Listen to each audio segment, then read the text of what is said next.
Selamat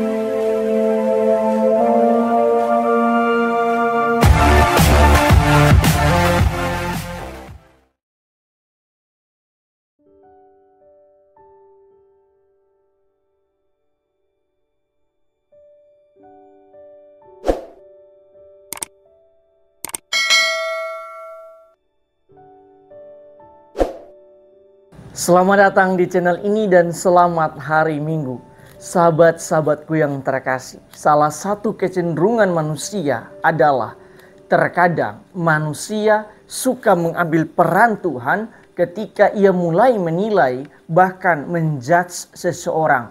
Padahal kita semua adalah manusia-manusia yang tidak sempurna, karena kesempurnaan itu hanyalah milik Tuhan.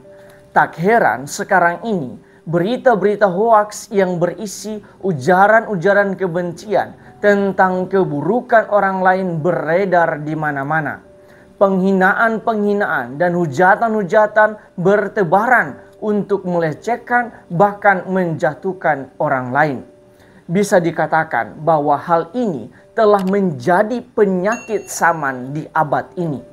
Dalam arti tertentu, orang-orang zaman ini begitu sibuk mencari-cari kesalahan orang lain sampai-sampai tidak memiliki waktu untuk bercermin diri dan menata kepribadiannya.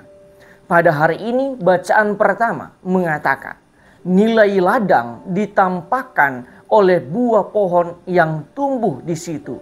Demikian pula bicara orang menyatakan isi hatinya. Artinya segala perbuatan dan perkataan seseorang dapat mencerminkan kualitas dirinya.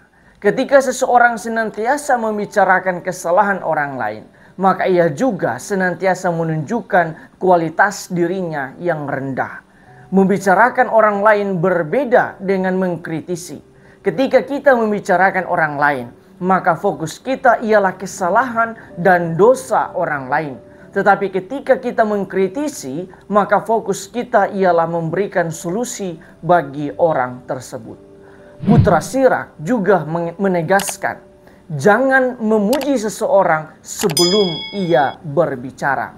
Secara lebih jelas, di dalam bacaan Injil, Yesus mengatakan, orang yang baik mengeluarkan barang yang baik dari perbendarahan hati yang baik. Tetapi orang yang jahat mengeluarkan barang yang jahat dari perbendarahan hatinya yang jahat. Sebab yang diucapkan mulut meluap dari hati. Sabda Yesus ini hendak menegaskan bahwa kita harusnya senantiasa menjaga kualitas hati kita. Sebab dengan kualitas hati yang baik akan melahirkan perbuatan, perkataan, dan pekerjaan yang baik pula. Sahabat-sahabatku yang terkasih, berdasarkan bacaan-bacaan hari ini, marilah kita merenungkan sejumlah remah permenungan. Pertama, di dalam bacaan Injil, Yesus mengatakan, orang baik mengeluarkan barang yang baik dari perbendarahan hatinya yang baik.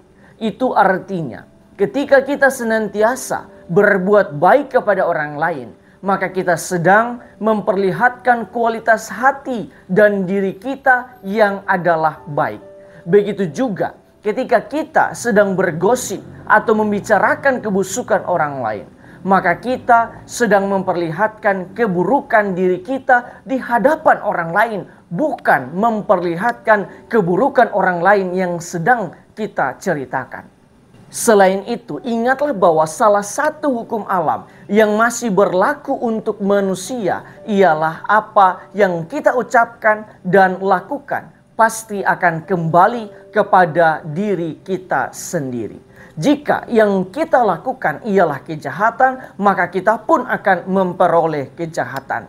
Jika yang kita ucapkan adalah kata-kata kutuk dan gosip, maka yang akan kita peroleh pun demikian. Intinya, apa yang kita tabur, itulah yang kita tuai. Karena itu, marilah kita senantiasa menjaga hati kita, menjaga perkataan, dan senantiasalah berbuat baik. Sebab dengan demikian, kita sedang memperlihatkan kualitas diri kita. Kedua, di dalam bacaan Injil, Yesus juga mengatakan, "Mengapa engkau melihat selumbar dalam mata saudaramu, sedangkan balok di dalam matamu sendiri tidak engkau ketahui?" Sabda Yesus ini hendak mengingatkan kita bahwa kita terlalu sibuk mengurusi keburukan dan kekurangan orang lain, padahal kita lupa bahwa kita juga memiliki kekurangan dan keberdosaan. Kita mudah sekali melihat dosa orang lain, tetapi kita lupa bahwa diri kita juga adalah pendosa yang tidak luput dari dosa. Yesus mengajak kita untuk mengeluarkan terlebih dahulu balok di mata kita, barulah mengeluarkan selumbar di mata orang lain. Artinya, kita seharusnya berfokus untuk memperbaiki diri kita sendiri, bukan berfokus pada kesalahan orang lain. Ketiga, di dalam bacaan kedua, Santo Paulus mengajak kita untuk tetap berdiri teguh, tidak goyah, dan senantiasa giat dalam pekerjaan Tuhan. Sebab dalam persekutuan dengan Tuhan, jerih payah kita tidak sia-sia. Dalam permenungan saya, bertekun dalam pekerjaan Tuhan, itu berarti kita senantiasa mengerjakan hal-hal yang juga dikerjakan oleh Yesus. Dengan kata lain, cara hidup kita semestinya memperlihatkan cara hidup Yesus yang tidak terlalu berfokus pada keburukan orang lain, tetapi lebih pada menabur kebaikan dan cinta kasih kepada sebanyak mungkin orang. Karena itu, marilah kita senantiasa bersekutu dengan Tuhan lewat sabda-sabdanya, sehingga kita mampu menjaga hati, menata perbendarahan kata dan perbuatan, serta menjaga kualitas hidup kita seperti Yesus sendiri. Tuhan memberkati kita semua.